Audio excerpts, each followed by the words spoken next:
Écoutez, c'est très important. Lucas Baké, un des axes importants du discours, c'est sans doute l'appel du président Goïta à la résilience envers les populations. Donc le président demande à sa population d'être le premier rempart. N'est-ce pas plutôt le rôle des femmes?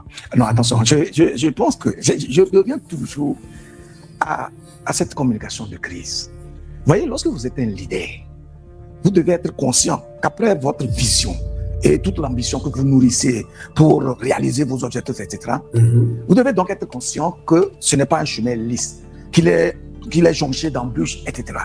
Et vous savez qu'en tant que dirigeant, ce n'est pas vous qui menez les actions pour réussir. Vous avez le devoir et la vocation de planifier. Et donc, les acteurs sont notamment les différents corps socio-économiques qui animent la vie du peuple. Et donc, en rappelant au peuple sa part de responsabilité, en lui rappelant sa mission, le président Goïta montre qu'il est conscient que par lui tout seul, il ne peut pas mener le bateau. Les acteurs, c'est la population.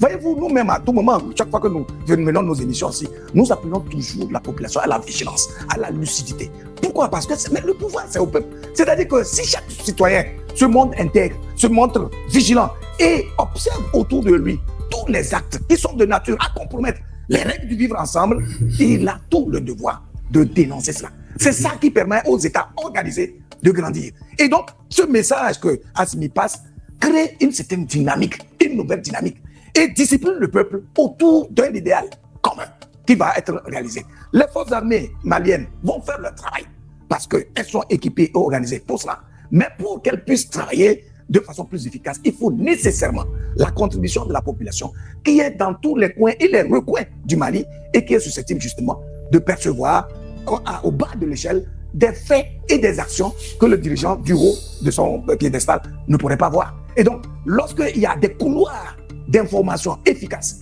qui permettent de remonter les faits à la base, vous voyez que l'action de l'armée et des dirigeants devient plus efficace. Et c'est ce que donc recherche Assimi Goïta, et je crois qu'il ne pouvait mieux faire que de passer ce discours-là en responsabilisant justement la population pour qu'elle soit consciente. En tout cas, chaque citoyen devra être conscient qu'il n'est pas là juste pour bénéficier des largesses de l'État, qu'il y a un État-providence qui donne tout ou qui assure tout. Non, chaque citoyen a une part à faire, à contribuer, et son action contribue justement à construire l'État tel qu'il le rêve, tel qu'il le pressent. Chers amis, je voudrais alimenter ce débat avec une idée centrale. Dans une crise sécuritaire, l'armée seule ne peut pas tout faire.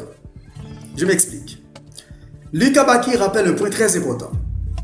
Le président Assimi Goïta, dans son discours, ne parle pas seulement aux militaires, il parle aussi au peuple malien. Il dit en réalité que chaque citoyen doit devenir un rempart, un œil, une conscience et une force de vigilance. Et c'est très profond. Parce que l'État ne se construit pas seulement avec des chars, des armes, des avions ou des partenaires étrangers. Vous êtes d'accord? Un État se construit aussi avec un peuple discipliné, vigilant, solidaire et conscient de sa responsabilité. Quand des groupes armés circulent, quand des réseaux se cachent, quand des informations sensibles passent d'une main à l'autre, ce sont souvent les citoyens ordinaires qui voient les premiers les signes suspects.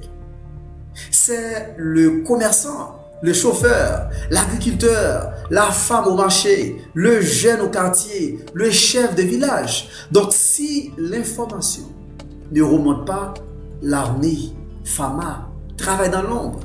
Mais si le peuple participe, l'État devient plus fort. C'est cela que le président malien Assimi Goïta veut rappeler. Le Mali ne peut pas être seulement défendu par le sommet. Il doit être défendu par la base. La souveraineté n'est pas seulement une affaire de palais présidentiel. C'est une affaire de peuple.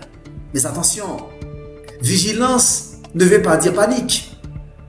Vigilance ne veut pas dire accusation gratuite. Vigilance, dans ce cas, veut dire responsabilité, prudence, discipline et confiance dans les institutions nationales. Et c'est là que le message devient très politique. Malgré la douleur, malgré le sang versé, le discours réaffirme qu'il n'y aura aucune concession sur la souveraineté du Mali. Autrement dit, Bamako envoie un message clair. Le Mali peut être frappé, mais il ne changera pas de cap sous la peur. Le pays veut continuer à choisir ses partenaires, défendre son territoire et construire sa propre voie. En résumé, ce discours appelle le peuple malien à devenir acteur de la sécurité nationale. Car un pays devient vraiment fort quand l'armée, l'État et la population avancent dans la même direction. À bientôt pour une nouvelle chronique avec Wesley. N'oubliez pas de liker, de commenter et surtout de vous abonner à nos pages respectives. Merci, je vous aime. Ciao, ciao, ciao.